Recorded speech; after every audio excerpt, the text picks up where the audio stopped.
Bonjour, vendredi 14 février 2020, c'est aujourd'hui qu'EDF publie ses résultats pour 2019. Alors, vous êtes actionnaire et vous voulez savoir, eh bien, dans une période qui est très chargée pour les entreprises et les directions financières, je vous propose d'accueillir dans quelques instants Aymeric Ducrot. Il est directeur investisseur et marché d'EDF pour faire un point rapide sur les chiffres qui viennent d'être publiés. Aymeric Ducrot, 2018 avait été qualifié d'année du rebond pour EDF. Comment qualifieriez-vous l'année 2019 ? Le 2019 prolonge le rebond de 2018 avec une croissance qui se poursuit, qui se consolide aussi, qui se renouvelle avec de nouveaux vecteurs de croissance. C'est une année où le groupe a atteint tous ses objectifs financiers, d'une part. Et puis c'est aussi une année, je dirais, importante dans le déploiement de CAP 2030 avec des grands succès industriels. Je pense notamment à une forte accélération dans la croissance des renouvelables et en particulier une année un peu tournant dans l'offshore puisque c'est l'année où on a lancé la construction du premier parc offshore en France. On en a lancé un autre au Royaume-Uni. Et puis dans le nucléaire, c'est aussi une année marquée par le succès de la 4e visite décennale de Tricastin, qui est le premier réacteur à passer la barre des 40 ans et à entamer donc la prolongation de sa durée de vie. Donc c'est vraiment une année où on a conforté les atouts du groupe et où on a prolongé le rebond et la dynamique de croissance marquée en 2018. Vous me dites les objectifs 2019 ont été atteints. Alors, j'aimerais voir les choses plus en détail, notamment sur l'EBITDA. Vous aviez affiché un objectif compris entre 16 et 16,7 milliards d'euros. Quelle a été la performance réelle d'EDF ? Alors, s'agissant de l'EBITDA, l'année 2019 se clôt avec un EBITDA de 16,7 milliards d'euros. Donc exactement en haut de la fourchette que le groupe s'était donnée en début d'année. Donc c'est évidemment une grande satisfaction.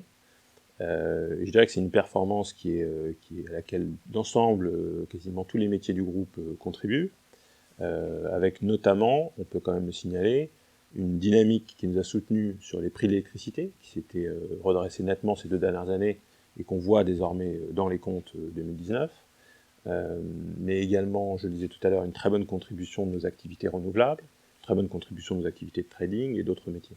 L'un des sujets importants sur le dossier EDF, c'est la dette. Je vois qu'elle augmente de 33 à 41 milliards d'euros. Alors, expliquez-moi, les résultats sont bons et la dette augmente. Pourquoi ?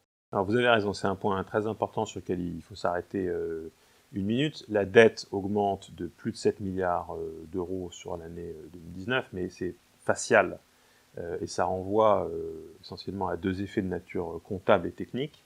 D'abord, au 1er janvier 2019, on a appliqué une nouvelle norme comptable qui s'appelle IFRS 16 et qui a pour effet de reporter en dette les engagements de location qu'on a, et ça a un effet de plus de 4,5 milliards d'euros à soi seul. Et deuxièmement, on a fait en fin d'année un rachat de dette hybride qui a aussi une conséquence comptable d'augmentation de la dette, mais qui va aussi, par ailleurs, va réduire les charges d'intérêt à venir. Donc va nous faire réaliser des économies de frais financiers dès 2020 et pour les années suivantes. Il y a un sujet important pour les actionnaires individuels, c'est le dividende. Chez vous, chez EDF, il est dépendant du résultat net courant. Comment a évolué cet indicateur ?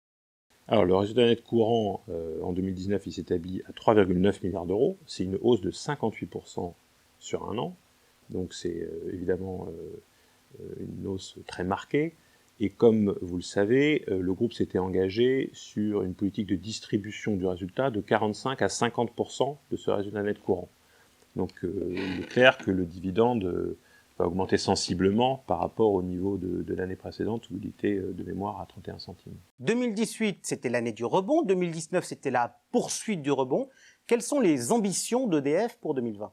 Alors, pour 2020, le groupe s'est donné, en matière d'EBITDA, une cible entre 17,5 et 18 milliards d'euros. Donc on voit que c'est une croissance qui se poursuit, au minimum de l'ordre de 5%, donc une croissance solide. Et d'autre part, on a maintenu les enjeux de discipline financière et de maîtrise du bilan, puisqu'on a fixé un objectif de ratio de dette sur EBITDA à 2,6. Donc on maintient également à la fois l'ambition de croissance et de discipline financière. Merci Aymeric Ducrot d'avoir répondu à ces 3 questions et plus. Je vous donne rendez-vous prochainement, ainsi qu'à vous qui nous regardez pour une prochaine e-réunion, l'occasion de parler un peu plus des métiers et de la stratégie d'EDF. Merci.